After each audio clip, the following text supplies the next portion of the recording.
My father's name flashes on my phone screen for the fifth time. I watch it vibrate against my glass desk, the sleek surface a far cry from the scratched oak table where I did homework as a child. Outside my window, Chicago's skyline gleams in the afternoon sun 15 stories up and 800 miles from the rancher home where I learned to make myself small. I hover my finger over ignore again. The leather chair creaks as I shift my weight. The phone falls silent. 3 seconds later, an email notification appears. From Lawrence Reynolds. Subject: Your sister needs you. Last chance. My stomach tightens as I open it, the words blurring together except for the final line. Chloe's wedding is the most important event of her life. Be there or forget about any future support. A voicemail notification pops up next. I press play and set it on speaker. Madeline, it's your father. His voice fills my apartment, commanding as ever. I don't know what game you're playing, but this has gone on long enough. Your sister's wedding is in 2 weeks, and the festivities start this weekend. If you can't put aside whatever grievance you have for Chloe's special time, then you can forget about any future support from this family. Your mother is beside herself with worry. Call me back immediately. A bitter laugh escapes my throat. I cross to the closet and pull out a framed diploma hidden behind winter coats. The gold embossing catches the light. Madeline Ann Reynolds, Bachelor of Science in Data Science, summa cum laude. 3 years collecting dust instead of hanging on my wall because old habits die hard. My phone buzzes with a text from my mother. Please call. Your father is getting impatient. I glance at the calendar on my desk. Chloe's 2-week wedding extravaganza is highlighted in angry red 14 days of ceremonies, parties, and photo shoots for the golden child's perfect day. I tap open my banking app. $138,947.32 in savings. More than enough to never need their support again. They just don't know it yet. A memory surfaces 3rd grade, clutching my report card with 5 perfect as. Mom at the kitchen table, nodding without looking up from her magazine. That's nice, honey. That same night, the living room erupting in cheers for Chloe's participation ribbon from the school play. Did you see how she projected her voice? She was the best one up there. Dad's face glowing with pride while I sat invisible on the stairs. The science fair my sophomore year. The blue ribbon I won for analyzing local water quality. The empty chairs where my parents should have been, they'd gone to Chloe's soccer game instead. She'd scored 1 goal and they talked about it for weeks. Principal Williams handed me my award. Your parents must be so proud. I nodded, the hollow feeling in my chest already familiar. Then senior year, the thick acceptance package from the University of Chicago. My hands trembling as I read the scholarship offer. Chicago? Mom's forehead creased with concern. That's so far away. Chloe might feel inferior if you go there when she's just attending community college. Dad didn't even look up from his newspaper. We've discussed this. You're staying local. End of story. The quiet negotiation that followed. I could live in the dorms at State, just 20 minutes away. For quiet study, I'd argued. They agreed, believing I'd surrendered. 2 weeks later, I boarded a bus to Chicago with everything I owned in 2 suitcases, leaving a carefully crafted paper trail of community college registration and a fake dorm assignment. The calculated risk of my first real independence. Now I stand before my bathroom mirror, no longer the invisible daughter. My reflection shows someone they wouldn't recognize confident, successful, unburdened by the need for their approval. I return to my desk and trace my fingers over my name on the diploma. Madeline Ann Reynolds, product analyst, 6-figure salary, invisible no more. My laptop screen glows as I open the airline website. My fingers move decisively across the keyboard, booking a first-class ticket home. Time they finally see me, I whisper to my reflection in the darkened screen. I pack my designer luggage with precision, tucking the diploma between layers of clothes. A gentle smile spreads across my face as I imagine their expressions when they finally learn who I've become. Have you ever had to hide your success from those who should have celebrated it most? What would you do if your family only valued you when they needed something from you? My homecoming is about to teach them a lesson they never expected. The rental car crunches over familiar gravel. I park behind a florist's van unloading cascades of white roses. My childhood home has transformed into something from a bridal magazine, with ivory fabric swags draped across the porch railings. My mother opens the door before I knock. Her hair is colored a precise shade of honey blonde, not a strand out of place. Madeline, finally. Her hug feels like a performance, too stiff and too brief. Decided to support your sister, I see. Inside, the house smells of vanilla candles and fresh paint. Wedding planning has turned every surface into a staging area. My father emerges from his study, reading glasses perched on his nose. He doesn't hug me, just nods over a clipboard. Good, you're here. The programs need to be folded and these guest welcome bags assembled. He thrusts the clipboard into my hands. Chloe needs these done by 4. I just walked in the door, Dad. And now you have something useful to do. Chloe appears at the top of the stairs, phone pressed to her ear. No, I specifically said cascading arrangement, not gathered. This is literally ruining everything. She spots me and holds up one finger in the universal sign for wait. Do you understand this is the most important day of my life? When she finally descends, she air kisses near my cheek. Mad, thank God. The caterer's threatening to quit, and Mom is useless with the seating chart. Nice to see you too, Chloe. Elliot's planning this surprise for the reception, and I need to make sure it coordinates with everything else. Elliot? I set down my bag. Her fiancé, my mother supplies. You'll meet him at dinner. He's absolutely wonderful. Such a brilliant investor. Crypto millionaire, Chloe corrects with obvious pride. Elliot Brady arrives at precisely 6:30, carrying an expensive bottle of wine and wearing a smile that doesn't quite reach his eyes. He's taller than I expected, with the kind of clean-cut handsomeness that belongs in commercials for luxury watches. The mysterious sister finally appears. He grips my hand too firmly. Chloe said you were some kind of computer genius hiding away in the big city. Product analyst, I correct. Sounds intense. He winks. I've got some friends developing an AI trading platform, revolutionary stuff. We should talk shop sometime. During dinner, Elliot dominates with tales of crypto investments and exclusive opportunities. My father hangs on every word. So which exchanges do you primarily trade on? I ask, during a rare pause. Elliot's smile freezes momentarily. Oh, a mix. Mostly private platforms, exclusive access through my network. Fascinating. And your company's based where? We're decentralized, he replies smoothly. The beauty of blockchain, right? I've got partners in Singapore, Zurich, Dubai. My father shoots me a warning look. Madeline, not everyone wants to discuss business at dinner. Later, searching for wedding programs in my father's study, I stumble across refinancing paperwork for the house, dated 3 weeks ago. The property I grew up in, which had been nearly paid off, now carries a sizable new mortgage. Voices drift from the adjacent dining room. Lawrence, are you sure about this second mortgage? My mother's worried tone freezes me in place. That's everything from my inheritance, too. Helen, Elliot has guaranteed 20% returns minimum. But $115,000 is... You wouldn't understand investments like these. My father cuts her off. This is what building real wealth looks like. I lean against the wall, my analyst brain calculating risk factors. Second mortgage, family savings, inheritance, all flowing toward Elliot's vague investment opportunity. He's a fraud.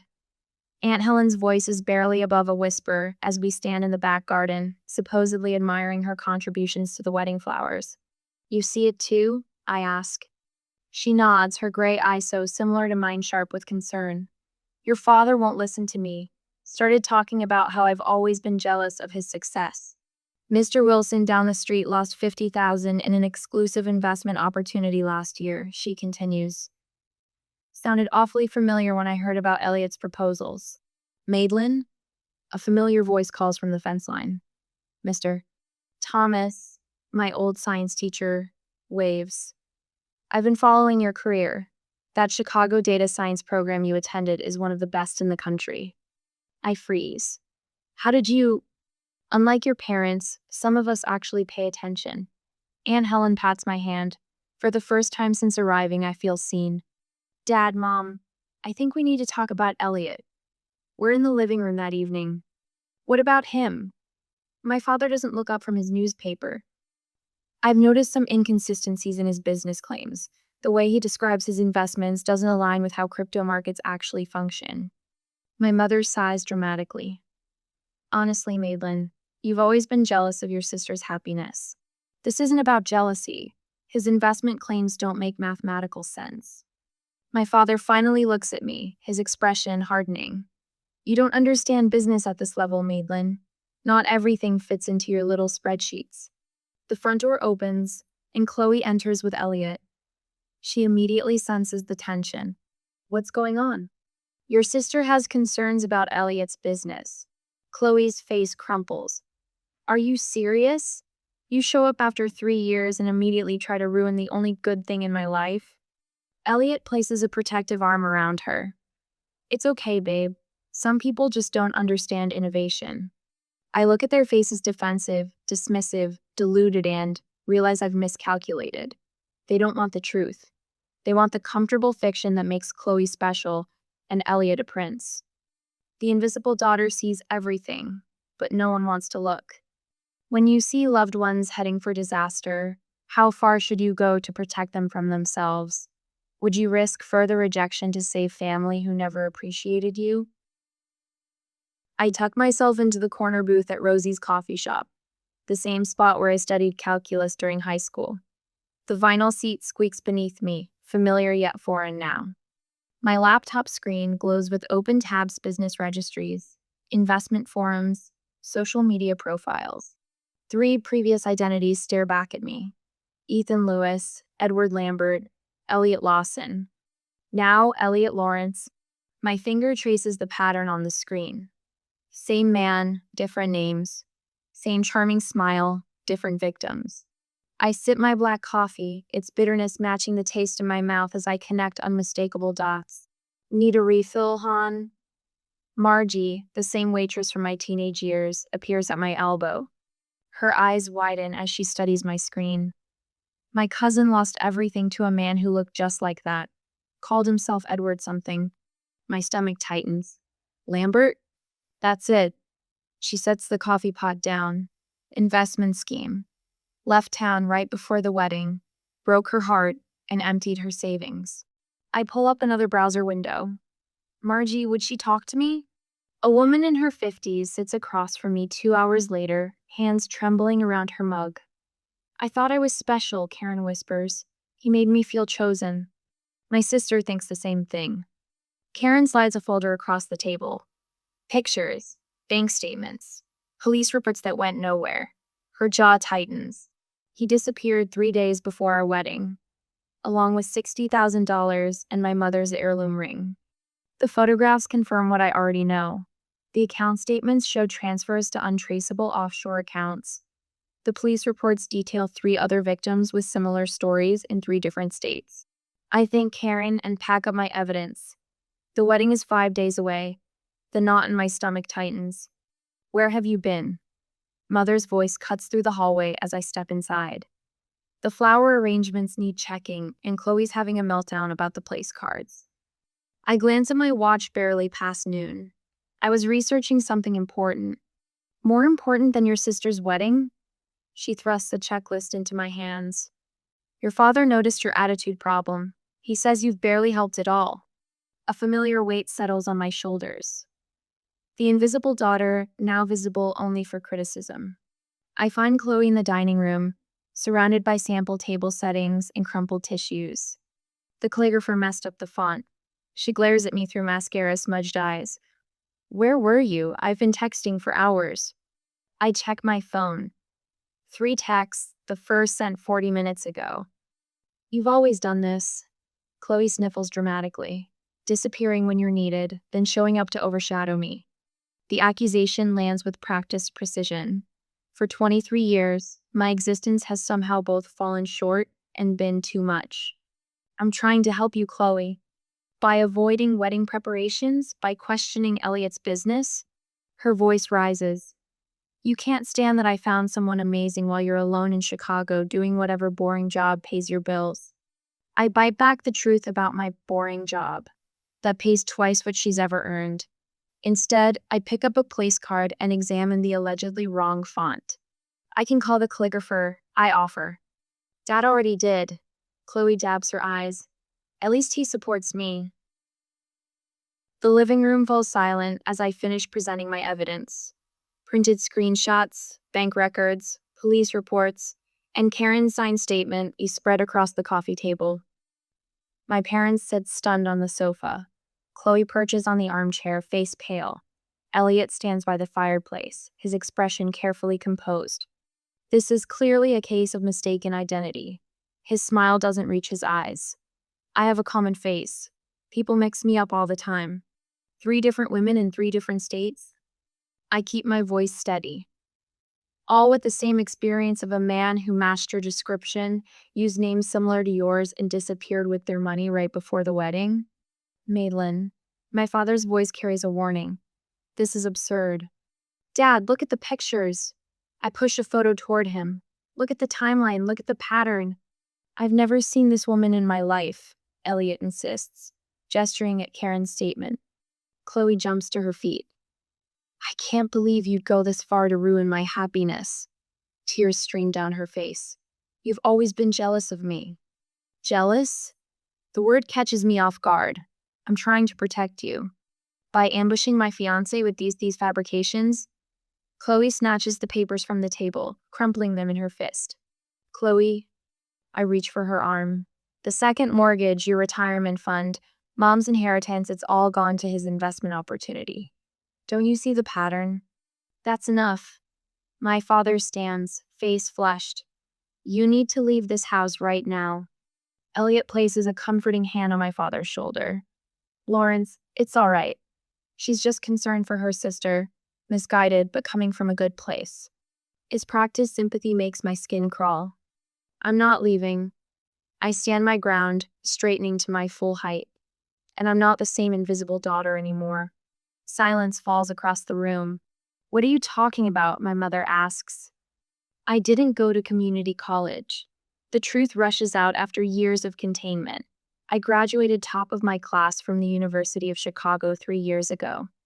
I'm a product analyst at Tech Fusion. I make 6 figures. I've been supporting myself entirely since I was 18. Their stunned faces would be satisfying under different circumstances. That is impossible, my father stammers. Is it? I pull out my company ID badge. Check my LinkedIn profile. Call my office. I've been someone else entirely while you were too busy with your golden child to notice. Chloe sinks back into her chair, her expression flickering between shock and disbelief. And now I'm giving you one chance, your last chance at to see the truth before it's too late. I gather the scattered evidence, carefully reassembling the case. This man is not who he claims to be. The wedding is in 5 days. His pattern is to disappear 3 days before the ceremony, once he has access to all the funds. Elliot's mask slips for just a second. A flash of calculation crosses his face before the charming smile returns.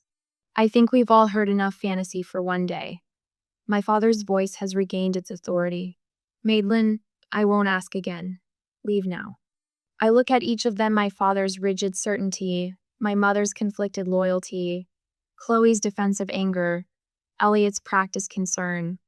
When he disappears with everything you have, I say quietly, gathering my belongings, remember that someone tried to warn you. The front door feels heavier than it did when I was 17, sneaking out to study at the library. This time, I'm not hiding who I am. This time, I'm walking away with the truth they refuse to see. Have you ever had to stand alone with the truth while everyone you loved chose comfortable lies? What would you do if you were me? Walk away, or fight harder for a family that refused to listen? My next decision will change everything. My phone won't stop buzzing. I set it face down on my kitchen counter and pour another cup of coffee, watching the steam rise in the morning light of my Chicago apartment. 2 days before Chloe's wedding, and the notifications have evolved from demanding to desperate. I flip the phone over, 17 missed calls, 23 text messages, 5 voicemails. The first voicemail plays on speaker. Madeline, he's gone. My father's voice cracks a sound I've never heard before. Elliot disappeared last night. Call us back. The second, the accounts are empty. Everything. Even your mother's retirement fund. His commanding tone has vanished, replaced by something hollow. The third catches me off guard. The police said without a written contract, there's little they can do. My mother's voice trembles. They called it a civil matter. Please, Maddie, we need you to come home. She hasn't called me Maddie since I was 10. Chloe's text glows on the screen. You were right. I didn't listen. Please help us. I trace my finger around the rim of my coffee mug. From my 15th floor window, Lake Michigan stretches blue and boundless. 15 stories up and a lifetime away from the family that only sees me when disaster strikes. My mentor Vivian answers on the second ring. You sound troubled, she says instead of hello. They finally believe me about Elliot, I tell her, now that he's gone with their money. And they want your help. Yes. Vivian's silence holds years of wisdom. She helped me build my career when my own parents couldn't be bothered to attend my graduation. What are you considering? She finally asks. I press my forehead against the cool glass of my window. I haven't decided yet. Boundaries aren't walls, Madeline. They're doors you control. After we hang up, I book a flight home for the second time this month. The difference. This time, I pack only enough clothes for 3 days. The wedding tent stands half dismantled in the backyard when my cab pulls up. White chairs stacked against the fence. The elaborate flower arrangements now wilting still adorn the porch rails. My mother opens the door before I knock. Her makeup-free face aged 5 years in 2 days. You came. Her arms hover for a hug I don't step into. My father paces the living room, phone pressed to his ear. He hangs up when he sees me. His eyes flick to my designer handbag, the watch on my wrist. We thought perhaps you might be able to help with. He clears his throat. Financial assistance. Until we sort this out. What will the Hendersons think? My mother wrings her hands. And the country club board. Your father is treasurer. Chloe sits curled on the couch, wearing sweatpants and one of my old high school t-shirts she must have found in my former bedroom. Her eyes are swollen. If you had been more supportive from the beginning, I might have listened. Her voice lacks its usual edge, but the blame lands familiar nonetheless. You were always so negative about him. I set my handbag on the coffee table and unbutton my coat. The living room feels smaller than I remember. The walls still display Chloe's dance trophies and not a single one of my academic achievements. I can help with some things, I say, my voice steady. Not all. My father straightens. Now, Madeline, as your father, I can help you file police reports properly. I can contact my colleague who specializes in financial fraud recovery. I can connect you with a lawyer who handles cases like this. I take the points off on my fingers. I cannot replace the money you lost. The silence stretches taut between us. But, my mother starts. I earn 6 figures. I have substantial savings. And I will not sacrifice my financial security to rescue you from a situation I explicitly warned you about. My father's face reddens. This family has supported you your entire life. A laugh escapes me short. Unexpected. Did you? When? We put a roof over your head. Food on the table. That's the legal minimum, Dad. Chloe uncurls from the couch. So you're just going to abandon us? After being right? Is that what matters to you, being right? I meet her gaze steadily. What matters to me is being respected, being heard. I exhale slowly. You need me now, but you've never wanted me. There's a difference. My mother collapses into a chair. How can you be so cold? I learned from experts. The words slip out before I can catch them. For the first time, they all truly look at men through me or past me. They see the woman who built herself without their notice, who succeeded without their approval. These are my boundaries, I say quietly. I will help you navigate this legally. I will stay 3 days. I will not empty my savings account or co-sign loans. Those are my terms. My father starts to speak, stops, then tries again. When did you become this person? When you weren't looking. Is it our obligation to help family when they've treated us poorly? Or is setting boundaries an act of self-respect? What conditions would you set before helping those who only turn to you in crisis? Father paces the living room, each heavy footfall drumming his authority into the floorboards I once tiptoed across. As head of this family, I've always made decisions with everyone's best interests at heart. He stops, squares his shoulders toward me. This situation requires a united front. I sit perched on the edge of the same armchair, where I'd curl up with books as a child, trying to disappear. Not anymore. Mother wrings her hands, wedding ring clicking against her knuckles. Blood is thicker than water, Madeline. Surely you understand that now.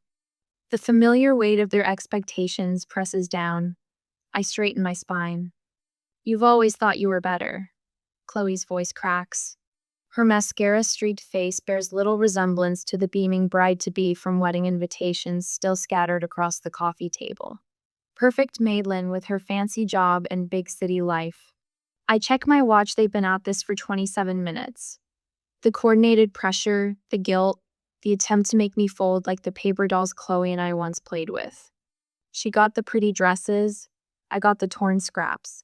When I was 8, I say, voice steady, I won the district spelling bee. You told me you couldn't come because Dad had an important meeting. Father's mouth opens. I raise my hand. I saw you both at Friendly's afterward, with Chloe, celebrating her participation ribbon from field day. The silence hangs thick as summer heat. 10th grade. My science project on agricultural runoff won state recognition. The ceremony was the same night as Chloe's choir concert, where she sang in the back row. You chose the concert. Mother's gaze drops to her lap. My high school graduation you left immediately after, because Chloe had a date to prom and needed help with her hair. The grandfather clock ticks in the corner, marking seconds of uncomfortable truth. Christmas 2020. I got you each thoughtful gifts based on conversations we'd had that year. You gave me a generic gift card with the wrong name on it. The front door opens with a familiar creak. Aunt Helen stands framed in the doorway, clutching her purse like a shield. I saw it all. Her voice wavers but holds. Every recital you missed, every achievement you downplayed. I watched this child wilt while you fawned over her sister. Father's face flushes crimson. This is family business, Helen. I am family, my aunt says. Someone in this room needs to acknowledge what happened in this house. I rise from the chair, my full height suddenly apparent in this room, where I spent so many years trying to shrink myself. I'll help with the house. My voice fills the space I never claimed before. I'll cover the second mortgage. I'll arrange for the credit card debt to be consolidated. Their faces flash with relief, quickly hidden. But I won't help with your reputation. I won't pretend Chloe wasn't scammed by a man any decent background check would have flagged. I won't lie to the neighbors about where the money went. I meet each of their eyes in turn. I won't attend any community functions where you parade me around as the dutiful daughter who swooped in to save the day. Father's jaw clenches. You don't get to dictate terms in my house. I do when I'm the one with the means to save it. The words taste unfamiliar, powerful, certain. My assistance comes with legal protections for me. The money will be handled through formal channels with documentation. You won't have direct access to any funds. Think of it as a business transaction, not a family bailout. Mother's eyes widen. We're not some charity case, Malin. No, you're not. Charity doesn't come with requirements. This does. From my briefcase, I withdraw 3 copies of a document my lawyer prepared. The paper makes a crisp sound as I place them on the coffee table. This outlines the terms of my financial assistance. One-time solution, not an ongoing relationship. I'll transfer the funds to pay off the second mortgage directly to the bank. The credit card consolidation will go through a financial advisor I've selected. This is ridiculous. Father blusters, but his eyes track the papers. Second page is an acknowledgement. I tap the document. It states that for years, you consistently favored one child over the other, creating an environment of emotional neglect. Mother gasps. We would never sign such a thing. Then I'll leave, and you can explain to the bank why you can't make next month's payment. The room falls quiet except for Chloe's ragged breathing. Father reaches for his reading glasses with shaking hands. You've become hard. I've become honest. I remain standing. The world didn't break me, neither did you. But I won't pretend anymore. He reads silently, pen hovering above the signature line. His hand trembles. Your mother and I did our best. Your best was deeply unequal. The words emerge without anger, just truth. 10 minutes later, all three signatures mark the page. I text my financial advisor to proceed with the arrangements we discussed. I pull out my phone and make a call. Miss Winters, we're proceeding with Plan A. Yes, the full arrangement. I listen briefly. Thank you. The documentation has been signed. You'll receive copies within the hour. I turn to my family. Rachel Winters is a certified financial advisor who specializes in family debt restructuring. She'll contact you tomorrow to begin the process. Everything will go through her, not me. Father opens his mouth to object. This isn't negotiable, I say. She'll ensure the mortgage gets paid and creditors are handled properly. The money never touches your accounts directly. I gather my things without rush or ceremony. No tearful embraces, no promises to call soon. I hope you find peace with your choices. I straighten my jacket, check that I have everything. Aunt Helen follows me onto the porch. Will you be all right? The afternoon sun warms my face as I look at the street where I once waited for a school bus, dreaming of escape. I already am. I walk to my rental car, back straight, steps measured. The rearview mirror shows the house growing smaller, but I don't look back. Some bridges can't be rebuilt. Some shouldn't be. Sunlight streams through the bay windows of my home office, casting golden rectangles across the maple desk where I've arranged my life in neat, purposeful rows. My Chicago apartment is gone traded for this craftsman bungalow with its solid bones and history. 1 year since I walked away from the Reynolds family drama. The diploma now hangs centered on the wall. Madeline Ann Reynolds, Bachelor of Science in Data Science, summa cum laude. No longer hidden behind winter coats, no longer a secret. My laptop chimes with an incoming video call from Layla, the third student in my mentorship program for first-generation college women. Her face appears, bright with news about a scholarship interview. I used that preparation technique you taught me, she says, tucking her dark hair behind her ear. When they asked why I deserved it more than others, I didn't apologize or minimize. I told them exactly what I'd accomplished with it. And I leaned forward. Her smile breaks wide. They called an hour ago. I got it. You earned it, I correct her gently. There's a difference. After the call, I step into my backyard garden. Spring has coaxed the first green shoots from soil I've amended and nurtured through seasons of patience. My fingers brush the tender leaves of tomato seedlings. These will grow strong, unlike the withered roots I left behind. The letter from my therapist, Dr. Chen, sits on the patio table. 1 year of weekly sessions documented in her precise handwriting. Patient demonstrates significant progress in establishing healthy boundaries and recognizing her inherent value, separate from family validation. Wednesday afternoons still belong to the community center where I teach financial literacy to young women. Last week, Tanya, quick-witted 17-year-old with a spark that reminds me of myself, spotted the warning signs in a pyramid scheme targeting her mother. I showed her the numbers don't add up, she told me, pride straightening her spine. My phone buzzes with Aunt Helen's monthly update. I scan the text. Dad and Mom still struggling to refinance the house. Chloe working part-time at the local bank, attending therapy twice a month. No mention of attempts to contact me directly. The boundary holds firm on both sides. The garden timer chimes. Time to prepare for tonight. The community center auditorium fills with steady applause as I walk toward the podium. The mentorship program I founded has been recognized for its impact on first-generation college students. The award feels substantial in my hands, glass and metal catching the light, solid and real. I scan the crowd as I speak. No empty chairs where parents should sit. Instead, Dr. Chen nods encouragingly from the third row. My neighbor Mrs. Grayson, who brings me heirloom tomato seedlings, beams with unrestrained pride. Colleagues from work who value my analytical mind for exactly what it is. Friends who ask how I'm doing and actually wait for the answer. When I started this program, I tell the audience, I thought I was helping others find what I never had. What I discovered instead was that worth doesn't come from external validation. It grows from within, when we truly see ourselves. Back home, I opened my laptop to finalize details for the Reynolds Visibility Scholarship for academically accomplished students whose achievements have been overlooked. The essay question reads, describe a time your contributions went unrecognized and how you maintained your sense of value. A notification pops up email from Sasha, my first mentee. You saw me when no one else did. That changed everything. As twilight softens the edges of the day, I water my garden with methodical care.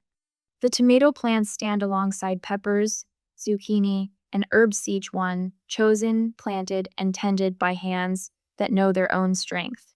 The rustle of leaves in the evening breeze sounds like whispered approval. I touch the stem of a rose bush I pruned severely last fall. It's sprouting new growth, stronger than before. Some things grow stronger when cut back, I whisper, a smile tugging at my lips as I survey the life I've built thriving, rooted, and finally, completely visible.